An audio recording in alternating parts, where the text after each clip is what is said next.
অনেকে আমরা চাই যে আমাদের যেই ফেসবুকে ভিডিওগুলো আপলোড করি বা ছবিগুলো আপলোড করি সেটা যেন মানুষের কাছে বেশি মানুষের কাছে পৌঁছায়। তবে আমরা কি করি, এইখানে আমরা একটি ভুল করে থাকি। আমরা যখন আমরা পোস্ট করি এরকমের একটি লোগো দেখায় পোস্টের মধ্যে, সাধারণত থাকে আপনার নিচে দেখতে পাচ্ছেন, যেটা আপনার পুরো পৃথিবীতে বা সবাই দেখতে পারবে এরকম একটি গোল চিহ্ন থাকে। প্রথমত আপনারা এই লকটাকে আপনারা আনলক করবেন। এর জন্য আপনারা কিভাবে করবেন সেটাই আমি আপনাদেরকে দেখাচ্ছি। এখানে আপনারা 3 ডট অপশন দেখতে পাচ্ছেন। এইখানে ক্লিক করে দেবেন। ক্লিক করার পর এখানে আপনারা দেখতে পারবেন আনলক প্রোফাইল। এইখানে আপনারা একটি ক্লিক করে দেবেন। ক্লিক করার পর এইখানে আপনারা দেখতে পারবেন তালার মতন একটি রয়েছে, আনলক লেখা রয়েছে। এইখানে আপনারা একটি ক্লিক করে দেবেন।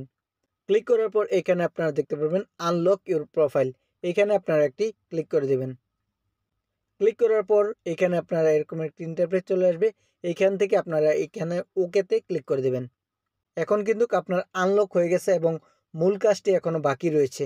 এইখানে যে আপনার প্রোফাইলটি রয়েছে এখানে আপনারা একটি ক্লিক করে দেবেন।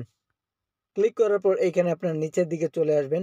নিচের দিকে আসার পর এখানে আপনারা দেখতে পারবেন যে পোস্টটি করেছেন এই পোস্টের মধ্যে কিন্তু এরকমের চিহ্ন রয়ে যাবে। এইখানে আপনারা 3 ডট অপশন দেখতে পাচ্ছেন। এই 3 ডট অপশনে একটি ক্লিক করে দেবেন। ক্লিক করার পর এখানে আপনারা দেখতে পারবেন এডিট পোস্ট। এখানে আপনারা এডিট পোস্টে ক্লিক করে দেবেন। ক্লিক করার পর এইখানে আপনারা উপরের দিক দেখতে পারবেন এই আইকনটি রয়ে গেছে। এই আইকনে আপনারা একটি ক্লিক করে দেবেন।